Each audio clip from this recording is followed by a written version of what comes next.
Welcome to Rotary. I am your president, Jane Klingman Scott, and we're going to begin today, as we usually do, with a Pledge of Allegiance, and then a moment of a little literacy, and then Eileen Stoffen will offer a reflection. So let us start. I pledge allegiance to the flag of the United States of America and to the republic for which it stands, one nation, under God, indivisible, with liberty and justice for all. And for your little bit of literacy while Eileen approaches, the cost of literacy in the United States is estimated to be $300 billion. And that's opportunities lost as well as the cost, social cost of it. But globally, we find out that nations with less than 40% literacy rate had a GPD per capita of less than $2,000, while those nations with literacy rates of 80% had a GPD of more than $10,000. That's 5 times. That's the cost of literacy. In the United States, we have an 86% literacy rate, and our GDP per capita is $18,666. So you can see literacy is a factor of economic development. Eileen.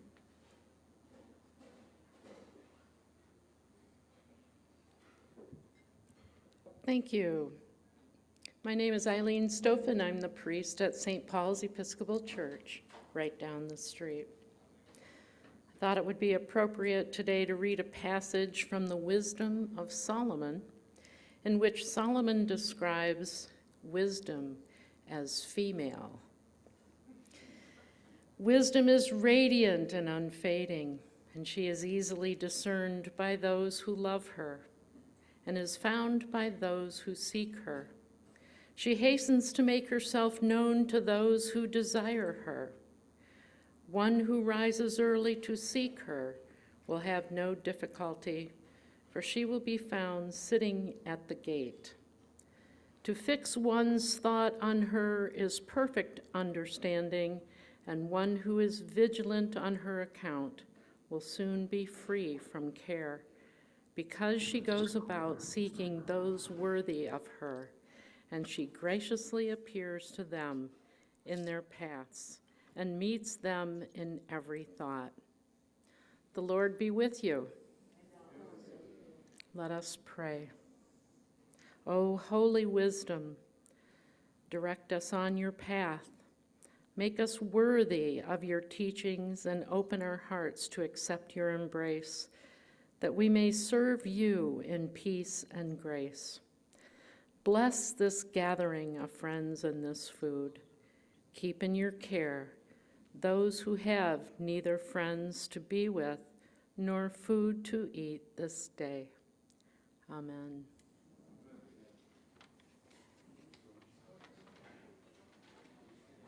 Thank you, Eileen. And we will reconvene in 10 minutes, so enjoy your lunch.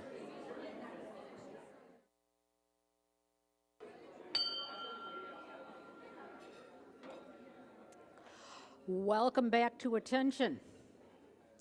We are now at the really good part of the program. We get to greet our visiting Rotarians and guests. And so I am asking our Rotarians, Pam Babbitt, Susan Crane, Christy Pollack, oh, not Christy, you're later, Mark Myers, Tom Power, Emma Peterson, and Michael Ramsey, and Rob Taylor, and Joni Smith all have guests today. Sure. Hit All right, your marks. So I have you, of course, in front of the, because we're.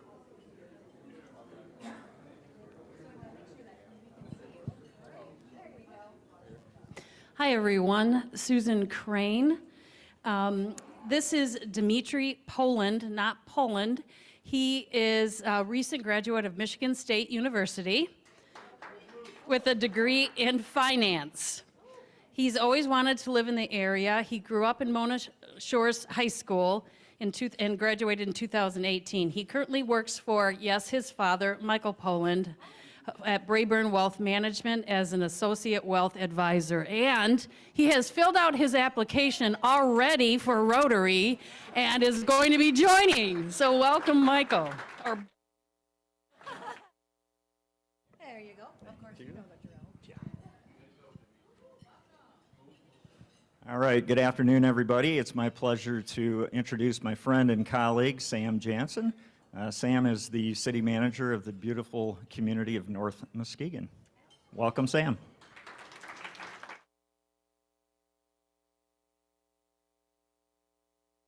Right up there, of course. Am I in the right place, Mike? Hi, I'm Rob Taylor, and I have here as my guest today my brother-in-law, Doug Middleton. He's here for a quilting retreat with the organization called QQHM, which stands for Quirky Quilters and Handsome Men. So guess the role that we play. So our job is and Doug's from Appleton, Wisconsin. Came across the ocean, you know, Lake Michigan. And our job is to play golf, take naps, and most importantly, go ooh and ah in admiration of the work of the quirky quilters.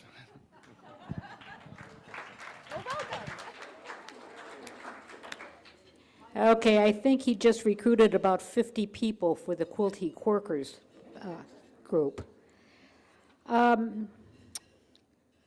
We have a program today that I'm very interested in. I'm sure you will be too. Anyone in the city of Muskegon can see lots of amazing changes and really transforming the look of the city.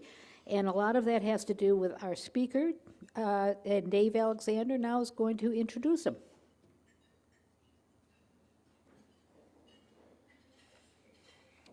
Thank you, Jane. First off, I'd like to say that I am rejoining the program committee. And since I have been off of that group, I want to thank and honor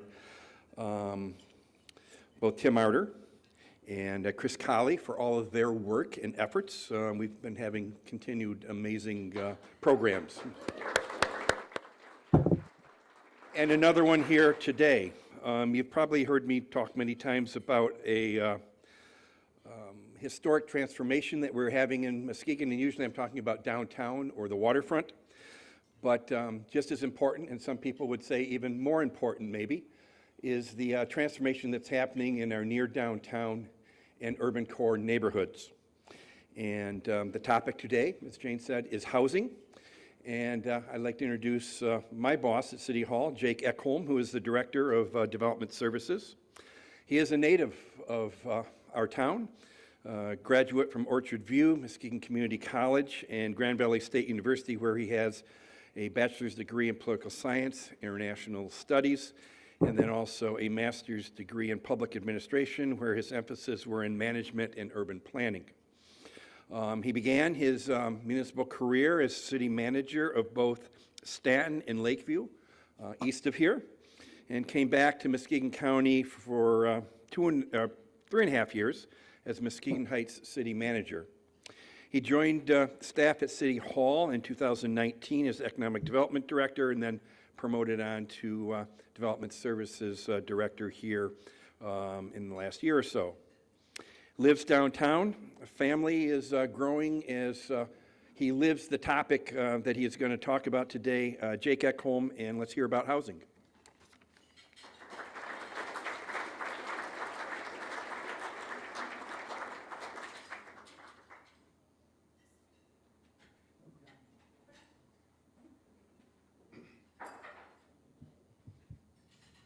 Up a little bit there. There we go. Good afternoon, Muskegon Rotary. How are we doing today? Good. Glad to hear it. As was mentioned, thank you, Dave, for the intro. I'm Jake Ekholm. I've presented in front of you before in a previous role. I'm happy to be back. I I'm not Leanne Mikesell, the interim city manager. She's not feeling well today, so I'm happy to be your silver medal and walk through her presentation on Muskegon infill housing. So we're going to discuss some of the innovative things that the city is really leading the way in the state of Michigan in a lot of respects regarding single-family infill housing, connected infill housing, and anything that's really not your large multiplex. We've been quite successful, as people have seen downtown. Between 2017 and now, we've infilled over 250 apartment units in the immediate downtown area, and we have over 300 units in pre-development or pre-construction phases right now. And so that side of the market's doing quite well. But if anybody has gone through our neighborhoods or been a resident here for a long time, we know that there's been a lot of disinvestment historically in the community, and we're missing several hundred single-family homes. And so that's been our focus for the last several years, and we're going to walk through this presentation about some of the strategies we're implementing to address that situation. Maybe. There we go. So we're really going to talk about three strategies that the city is kind of employing in concert. Our scattered site Brownfield, which is one of the first of its kind and actually has been presented on at state associations for the Michigan Association of Planners, the Michigan Municipal Executives, and others to kind of try to replicate this model around the state of Michigan. And then we'll talk about some of our city-led home renovations, which is one of our longer-standing programs that we've had through federal funding at the city. And then some of our public-private partnerships that we've developed through innovation to kind of make our neighborhoods more palatable for development, because as with most urban core communities, people aren't necessarily guaranteed the return to build with us as they might be to build elsewhere. So first, the scattered site Brownfield. One of the things, as I said, with the removal of these several hundred single-family homes over the decades, one of the advantages to that is we have an abundance of vacant city lots. And so between the Muskegon County Land Bank and the city of Muskegon itself, there are over 600 lots that are currently vacant. Well, fewer now, which I'm happy to report, and we'll get into that. But at the beginning of the program, there were well over 600 lots that were in various states of buildability and title work and all that good stuff. So this is eventually results in blight, which further degrades property values, which leads to further vacant houses. So we're trying to turn that tide around. So the strategy is really sort of about like reinvigorating these neighborhoods with the end game of increasing property values in our urban core neighborhoods. That's one of the biggest challenges of any urban core city, is that over the course of time, you really see your property values decline. And in Michigan in particular, it's really hard for those to recover due to some state laws. And so, it doesn't cost a city like Muskegon any less to buy police cars or fire hydrants or what have you, but as our housing stock degrades, we have less and less economic base to do that. We also wanted to increase housing options for people in the city. That was our most common feedback, is with all the cool stuff going on downtown, I'd love to live in the city, but I can't find a house. That was a very common message that we heard for years. We wanted to provide both a blend of market rate and affordable options for people. We have a large working class cohort. We have a lot of people with means that want to live in the city, and we wanted to make sure we provided housing for all. And then obviously we're seeing a lot of commercial investment, economic activity in arts and entertainment, and we want to continue to support that by having people that can live close to those assets and amenities, and not just in our downtown. We want to make sure that our renaissance and our resurgence is kind of felt in every neighborhood, and then in a way that works for the people in that neighborhood. And then obviously improving our safety and our general quality of life in our neighborhoods. So you can see some of the barriers. Some of these are internal barriers that are self-inflicted, but it's like turning an ocean liner when it comes to these types of policies. There's a lot of stuff that really is multifaceted, and it's not as simple as one commission vote and flipping a switch, and because it'll impact the entire community when you make big policy changes. So a lot of our zoning right now actually prohibits density that used to be there. For those of us that grew up here, as an example, I grew up in an apartment above what was a TV and VCR repair store and is now a Mexican grocery store on 6th and Larch. But in that exact same zoning district, somebody can't build that today. So that's a good example of how there were a lot of housing options that have gone away, and we really can't build quality new construction to replicate them with some of the current zoning. So beyond that, I think everybody who's touched the building trades in this environment understands that we're at these all-time high material costs, and while we've seen great appreciation in our housing values, it's still, the numbers are not penciling out for a developer to come and just on their own build a housing development in the city limits in most areas. So that's been another challenge. And then again, that feeds into it's harder for us to find developers that are actually interested in a market that's artificially undervalued.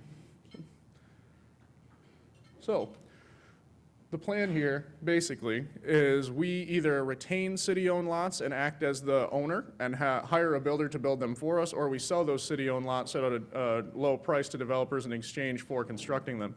All of these lots are put into the city's citywide Brownfield plan, which means any losses on the sale of the home, so say we build a house for $200,000 and we sell it for $175,000, the city has a unique opportunity to recover that lost $25,000 by collecting the millage from most taxing authorities, so the city, the county, and then most special millages. So until the city is made to break even through that program, we collect more taxes than we typically would, and that's effectively how the scattered site process works.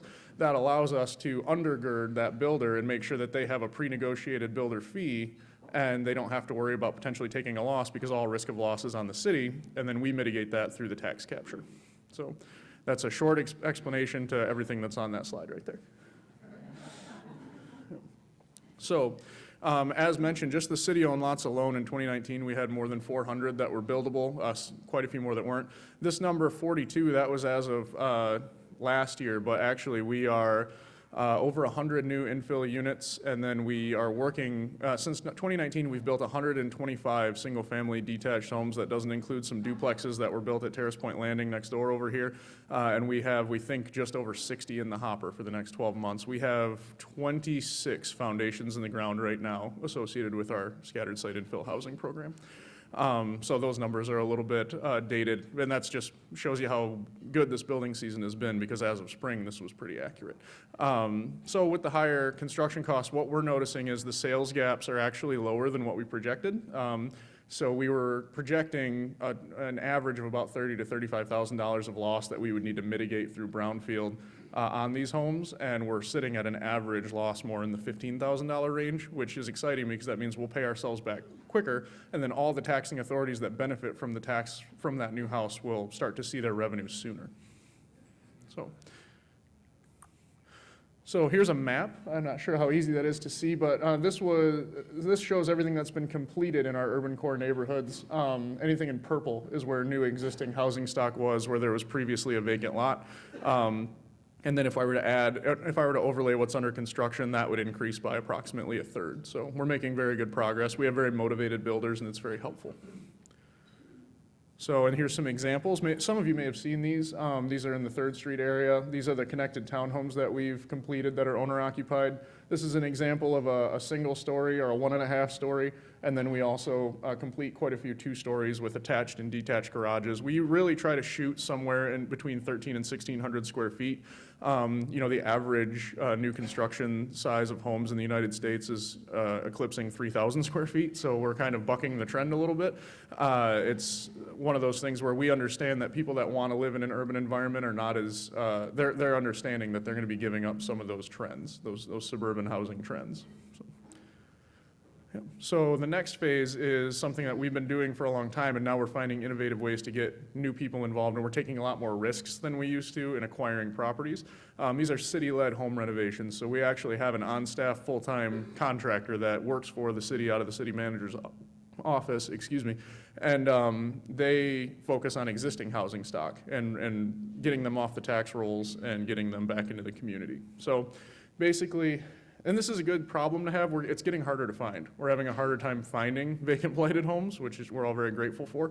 But as we find them, we take everything off the tax auction that's in the city limits, and then we have our builder assess all of these and to reinvigorate these neighborhoods and kind of stop that trend of eventual necessary demolition. And we haven't had, you know, nowadays the only houses that we really have to demolish are private-owned homes that are usually out-of-area owners, and they're either inherited homes that people don't have any plans for, or there are people that bought them in an investor portfolio and they never do anything with them. But I mean, the Housing Board of Appeals used to see dozens of cases a month not that long ago, and you know, now we might get 3 every 3 months, so it's getting a lot better. Again, a lot of the similar challenges. It's hard to find investors that are interested in renovating these homes with the intent for owner-occupied housing. They're much more interested in renovating them for build-and-hold portfolio rentals, which is okay, but we want to make sure we're having an equal balance or a fair balance by neighborhood of owner versus renter. So again, as I mentioned, we try to accept all properties available through the tax foreclosure. We do an assessment on all of those homes. The builder makes a recommendation as to which ones we should invest funds. We use some of our federal allocated dollars through housing and urban development, our community development block grant funds, to undergird that program. And then we also use our public improvement fund, Fund 404 is what it's called for those of us in the building, to help complete these renovations. That fund often owns those homes. And then we also add these to our scattered site Brownfield, because when they sell, they often will help us to mitigate losses on other Brownfield homes. So they actually help stabilize that program as well. Since 2017, we've completed 6 homes. One of those homes is a 3-unit, so there's more units than that. 2 homes have been completed and rented and held by Community and Neighborhood Services, which is the department that oversees our federal dollars, as affordable rentals. And then since 2000, we've done 63 homes in the city of Muskegon, which is quite impressive, and especially in the West Michigan area where there's not very many large CDBG programs. We have 4 homes in process right now. 1 will be a market rate that was not used with federal dollars, and then 3 are going to be affordable resales. And that will be sold to families at or below 80% of the area median income. These are some before and after examples. So this one is the 3-unit that I referenced. It's on Pine Street, just across Apple Avenue from the county building a little ways. Yeah, this one was in pretty bad disrepair. I walked through it pre-development and at the finished product. We actually housed teachers at Muskegon Public Schools that were visiting Spanish immersion teachers, and they actually rented this unit from the city, several of them. This is another one that is an absolute success story. It's actually right on 2nd Street, right near City Hall, and was not by any means ready for the wrecking ball, but it would have been in a few years had somebody bought it on portfolio and not done anything with it. So this one's an owner-occupied single-family home.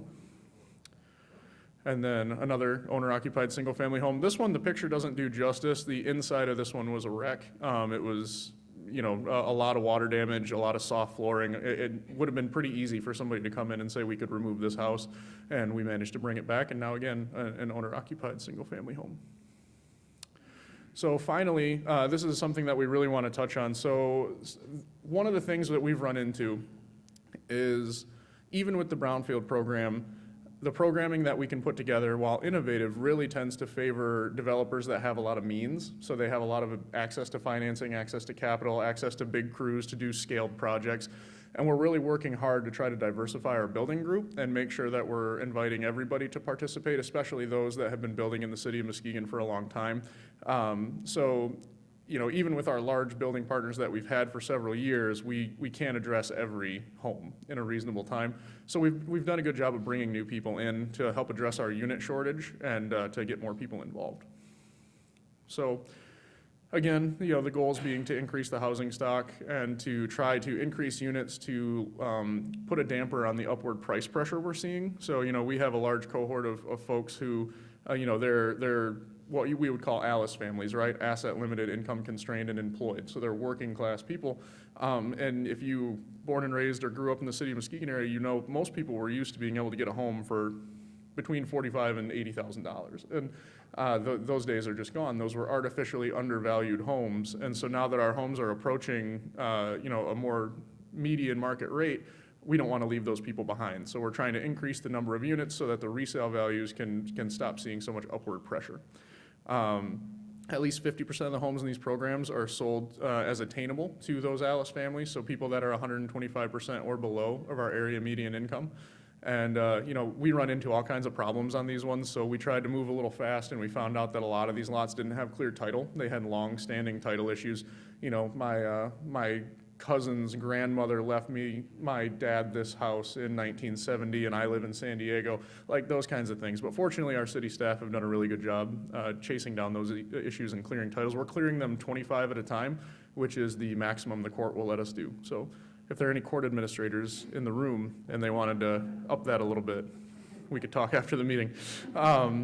Yeah, so it's going pretty well, but that's the kind of barriers that we find to this program. This is hard work. This is stuff that's been sitting vacant for decades, and just turning it back on is not just flipping a light switch. So basically, we will sell these at a reduced rate We have $1 in here, but it depends on the project. They survey, clear, and grade the lots. We cover the water and sewer connection fees and waive those through our process. They agree to construct a certain number of homes within a certain amount of time. We split construction costs 50-50. We're using some of our ARPA dollars for this. And then this has actually led to some people that didn't want to take those ARPA dollars simply buying lots from us with a commitment to build homes. So this has actually led to about an additional 21 foundations that'll go in that just because they heard about this program. And then we didn't have to use any federal ARPA dollars to subsidize those. So we have two developers, one large scale and one smaller scale, who did a pilot with us the last couple years. And we have about, of our 22.8 million ARPA dollars, we have 5.275 million invested in infill housing. Our plan would be to obviously recycle that. Those are all in the Brownfield. We'll get paid back in full over time. And our goal would be to recycle the proceeds from sale and then do that again in another round as the market dictates. So. And they are under construction right now. And these are actually, I really like these ones. These are the pilot program that we did with Rudy Briggs. I actually worked with him a lot in Muskegon Heights on some DDA projects. And these are some pilot houses that he built in Jackson Hill. They were the first new construction homes built in Jackson Hill since 2000, I believe. So yeah, it was nice to see. And I tried to hurry up a little bit so we had a little more time for questions. I'm not sure how I did. Thank you. Thanks.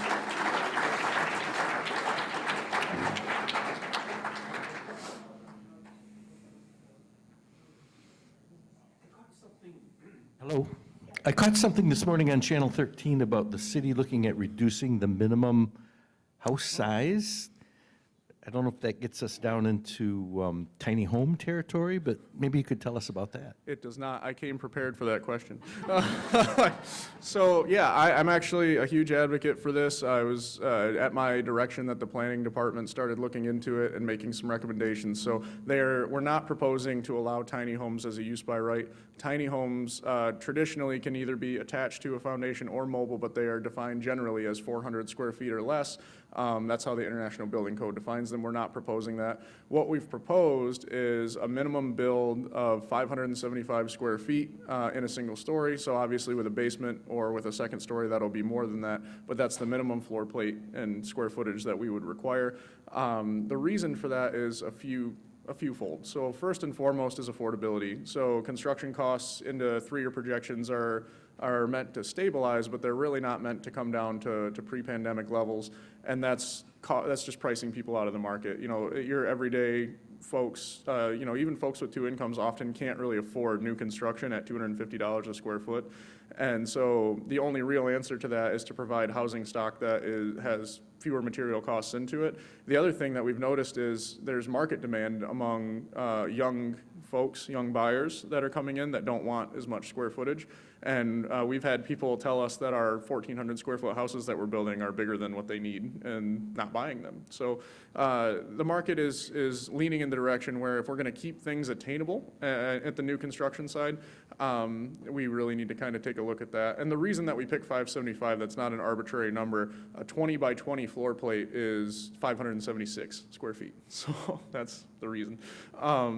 Or 24 by 24, excuse me.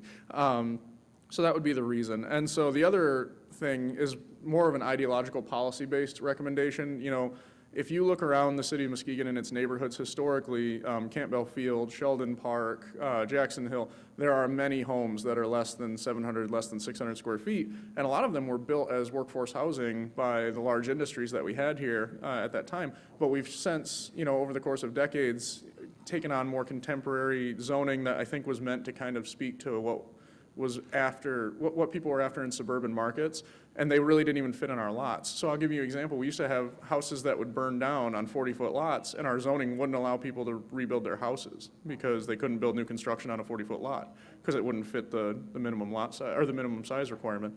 So some of it is ideological in the sense that people, if they own property and they want new construction in the city, they should be able to build houses that match the houses in the neighborhood.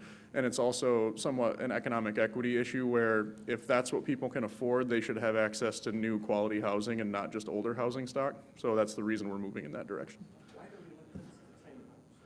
Oh, it's not that there's reluctance, it's that they're not a use by right. And they're not a use by right in most communities. They're usually special projects like planned unit developments. And we actually have some vacation rentals called tiny digs that are going in on Shoreline Drive that are mobile tiny homes. So that's a good foot in the door for that industry. Thank you, Jake, for the presentation. So there's so much focus and attention that's given to downtown development. I'm really encouraged to see that the city is also cascading some of that investment into neighborhoods. Is there any programs in the city that also invest in existing homeowners? So your presentation spoke a lot about new homes or homes that are vacant. But for those homeowners that have kind of stuck it out, but have been unable for a variety of reasons to invest in their current property, is the city doing anything to really kind of help them increase the value of their homes? That's a great question. I appreciate that. So yes, absolutely. There's been long-standing programming through a department that my division oversees called Community and Neighborhood Services. So that's where we use those federal dollars I was speaking of, both the community development block grant money and home money is what they call it. And we use those for several different suites of programming. One is called priority repair. And so if folks are low to mod income households and they federally qualify, our staff help them with a myriad of different home repairs. It can be everything from MEP, mechanical, electrical, plumbing issues, roofs, siding. We work with DTE's foundation to install new water heaters and furnaces in homes. Yeah, we have a lot of programming, and if anybody in this room knows of anybody in our neighborhoods that could benefit from that programming, oftentimes they're seniors, oftentimes they're working folks, Alice families. They simply need to find our application online or swing into our office, and we run through approximately, around $2 million a year just in our base programming, and that's without any external grants. We also have the Healthy Homes program, which we were just awarded a $1.5 million grant for, which is a whole home assessment we do for low to mod income households, and then we can spend up to $10,000 for all types of different repairs to stabilize that homeowner's home. And last but not least, Peter Wills is in the building, and he's our Director of Strategic Initiatives, and he has led the way on what was a pilot in the Jackson Hill neighborhood, and now we've expanded to 4 neighborhoods, 6 neighborhoods, 4. And so we're actually doing $200 Home Depot reimbursement cards like you'd have a contractor use, and people can use those to improve the aesthetics on the outside of their homes. And so that equates to dozens of homes per neighborhood. And we plan to continue to expand that until we offer it in all neighborhoods.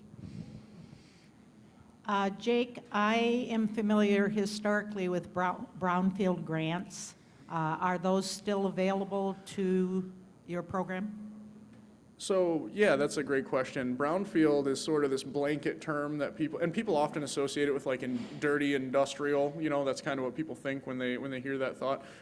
There are a host of brownfield opportunities available at the state level through EGLE, Environment, Great Lakes and Energy, and most of those are related to site cleanups for sites that are blighted, vacant, or functionally obsolete. We have talked to those agencies about trying to get some external dollars into our infill housing program, and they've kind of intimated that the TIF is the best method for us to follow. It's nice because it ensures that we will eventually be made whole, and then obviously we'll be in a cash flow positive situation once we recover through the TIF. Yeah. Time for one more question. Look at that, Jake. Must have done okay. Great. Thanks, guys.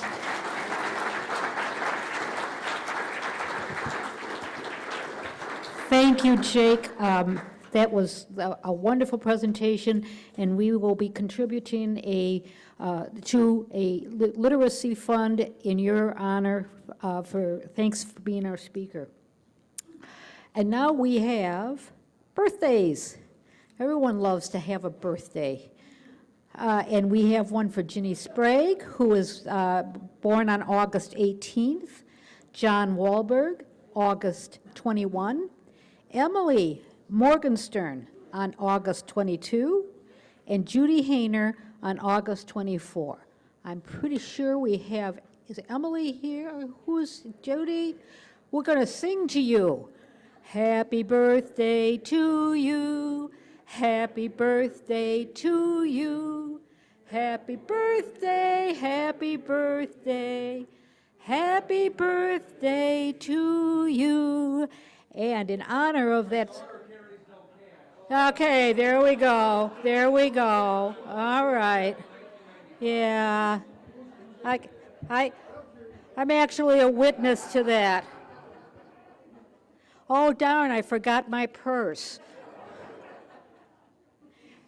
Exit program is next, and the exit program is going to be presented to you under the auspices of making a difference. In Rotary, we direct our efforts to enhance our local and global impact. Our most successful and sustainable projects and activities tend to fall within the following areas: promoting speech, fighting disease, providing clean water, saving mothers and children, supporting education, growing local economies. And in our community, we have a number of people who are working to fulfill those goals, really independent of us, but we will love to form these partnerships. And so Mike is going to cue up a Making a Difference video.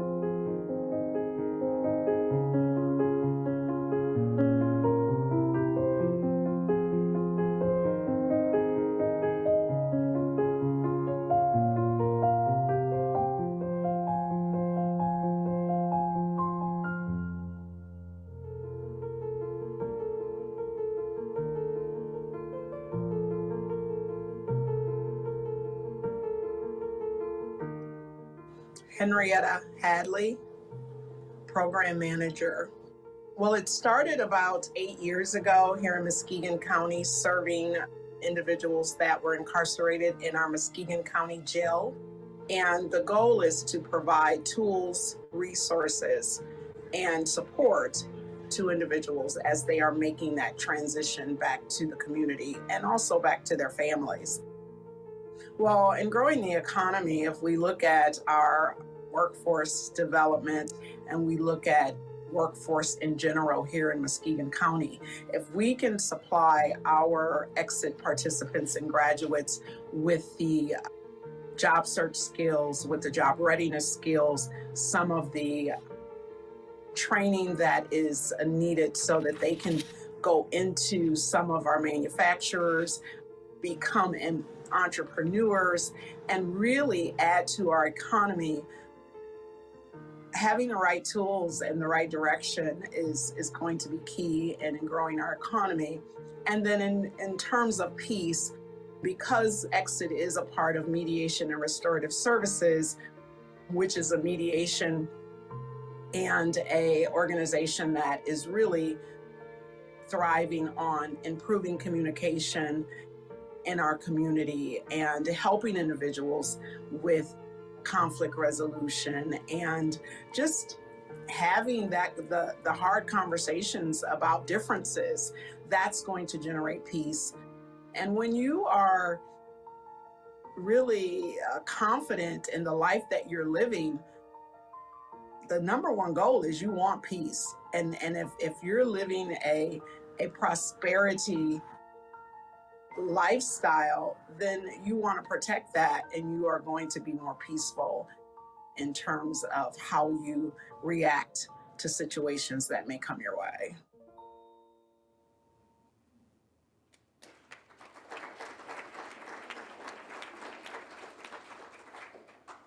It's really a good feeling to know that we have programs like that in our community and how much good work they're doing. So now we are going to have a induction. So if Amy Seymour and Kelly Devos would like to come forward. And who has our microphone? Thank you. Well, good afternoon. Like Jane said, I'm Amy Seymour, and I am pleased to announce Kelly Devos. Kelly Devos is a Muskegon native and a graduate of Fruitport High School. She started her banking career 26 years ago, with a few years working as an escrow officer for a title company. She started working at Shelby State Bank in 2006 and has worked in the loan department as a teller, a deposit operations clerk, and now as a BSA compliance assistant. Family means everything to Kelly. Between stepkids and in-laws, she has 10 children and 5 grandchildren. Though she doesn't like to use the step or in-law designation, as to her, they are all family. She became a member of the sandwich generation when she had to take over the caregiver role of her dad living with Alzheimer's in 2014 while being a single mom. She believes that you teach more by leading than leading by example. For an early age, she has taught her kids that while you may not are able to donate monetarily, you can always donate your time. She is currently the chairperson of Muskegon Silent Observer, a member of the Silent Observer Payout Committee, co-event chair of the Muskegon Walk to End Alzheimer's, along with being a team captain for Shelby State Bank Walk Team. She also volunteers at the Muskegon Rescue Mission to serve meals to both the men and women's shelters. Taste of Muskegon organizes Shelby State Bank Highway Pickup and delivers gifts and food for the White Lake Giving Tree. She also participates in the Muskegon for Life and several other volunteer opportunities that Shelby State Bank participates in, such as Feed America food distribution. She is currently raising money for the Shelby State Bank Charger over the Edge team to raise funds for the Muskegon Rescue Mission as well. She attended a gathering where she was listening to an individual talking about Muskegon Heights and how the speaker wants to put the unity back into community. That statement has resonated with Kelly. She will never forget when she was a single mom with 4 kids and the year she came home to a box of toys on her porch for her kids at Christmas, or going grocery shopping at her parents' pantry when money was tight. Being a part of Rotary will give her another platform to be part of putting the unity back into the Muskegon community. Fellow Rotarians, this is Kelly DeVos, a community advocate ready to make a difference.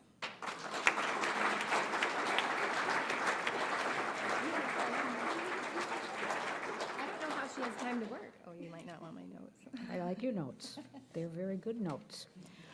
But this is the time when we are going to induct a new member. So fellow Rotarians, it is the duty of our Rotary Club to add new members from time to time so that we may not only increase our usefulness and influence, but also to extend the spirit of Rotary throughout the community.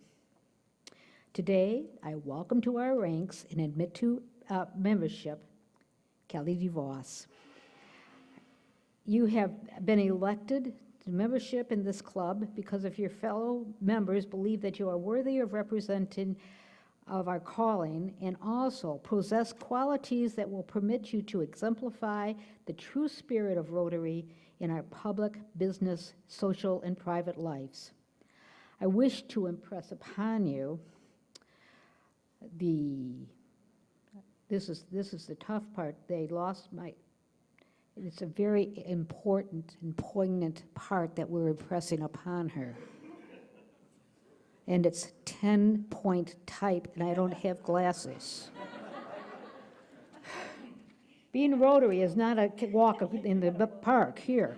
I wish to impress upon you that you have been admitted not only to the Rotary Club of Muskegon, but to the worldwide association.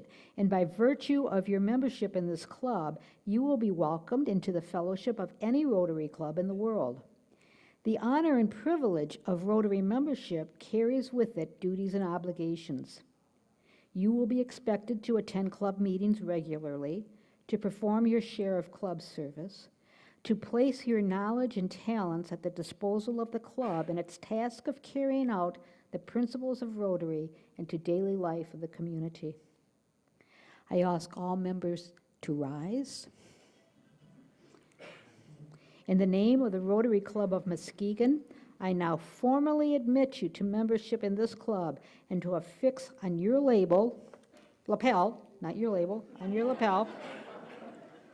If she has one, I don't know. Okay. Fellow Rotarians, I commend to you our newest member, Rotarian Kelly DeVos, and charge all of you to welcome her.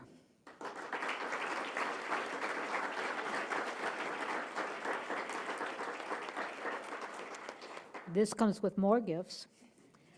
Here is your 4-way test. You will be tested on the 4-way test. I had it memorized 2 weeks ago. There she goes. What a Rotarian. And this is a plaque that we hope you probably display in your office. so that anyone who comes in can see by the pin or the plaque that you are our fellow member, the newest Rotarian in the world.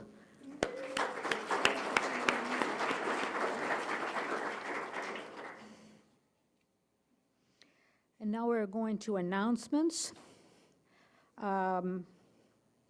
We have, John Nolan will have an announcement for the interactors, and Joni Smith will be introducing two very, very special guests, or Christy Pollock will introduce them. As they approach, I have a couple of other announcements. One is that Rewind is going to meet tonight at 5:30 at Pigeon Hill. That sounds like a wonderful invitation. And then the second announcement, you'll see a flyer on your table, and this is from our Peace Builders Club, that we have September 21st, a celebration of peace and a speech by Gaia Tampu, a peace scholar, and she will also be our guest the next day at Rotary, but you don't want to miss that. So, John, he promises 30 seconds.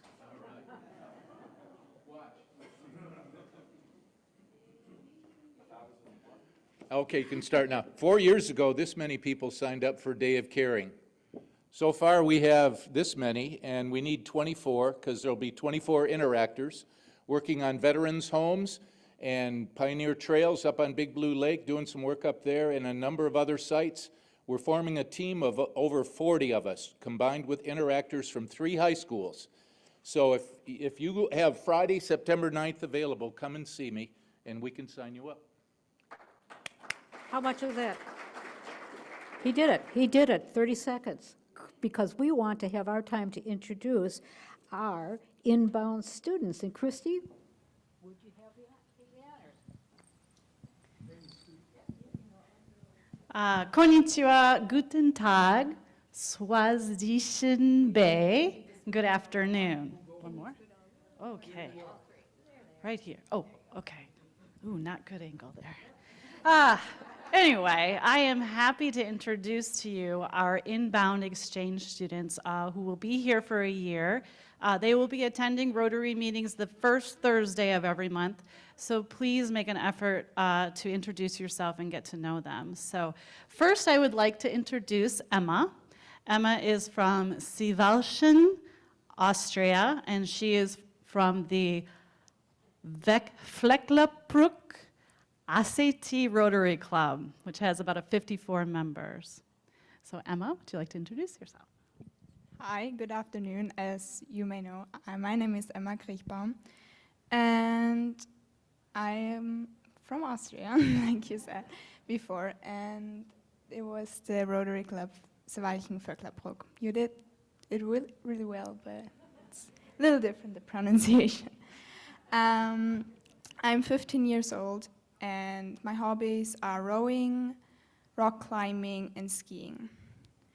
I'll be here for the next 11 months, and I'll be in North Muskegon High School. A big thank you for all of you for hosting me. I really appreciate it, and I look forward to having a great year. So thank you for that.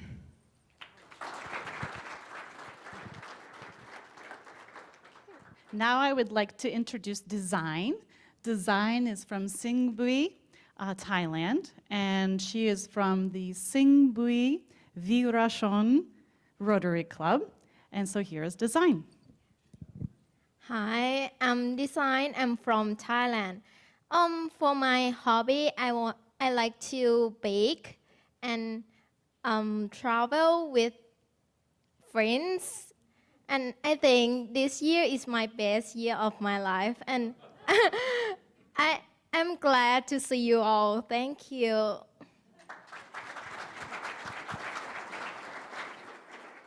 And before you go, we want to present you with reading material. You'll be tested at the first Thursday.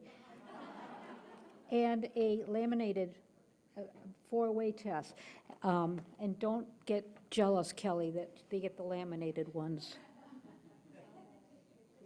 Can I do want to testify that this business about baking is excellent. What was it that you made for us last night, that dessert? What was it called? Luchu.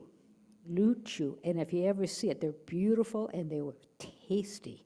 Wonderful. Thank you. We are honored to have you here, and we thank you for coming.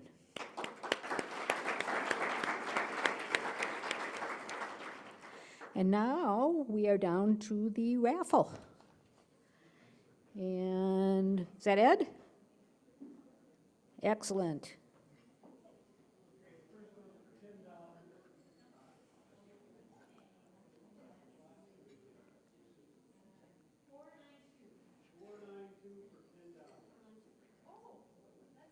Yay!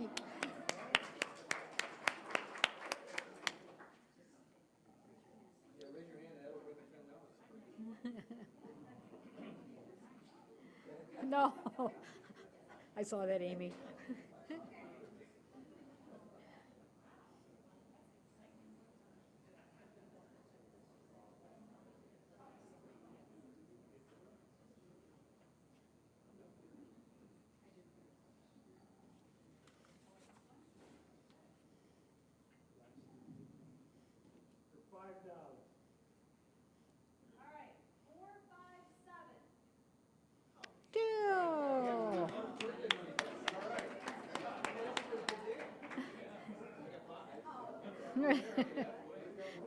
That's about the return of investment you should expect, Roger.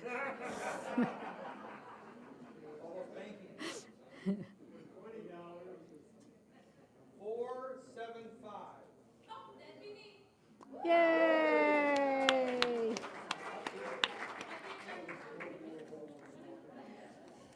We always let 3 people leave happy, and the other 97 are wondering when it's my turn. I want to thank our guests that came today, Dimitri Poland, Sam Jansen, did we see Joanne? No. Doug, and of course, our wonderful inbound students. Thank you for coming today. And we are about to adjourn. Don't forget, next week's program is a very, very important one. It's our annual visit from our district governor. I think you'll really enjoy hearing what he has to say about his vision of Rotary. So now let us adjourn by rising and saying the 4-way test. Of the things I think, do, is it truth? Is it fair to all concerned? Will it build better friendships? Will it be beneficial to all concerned?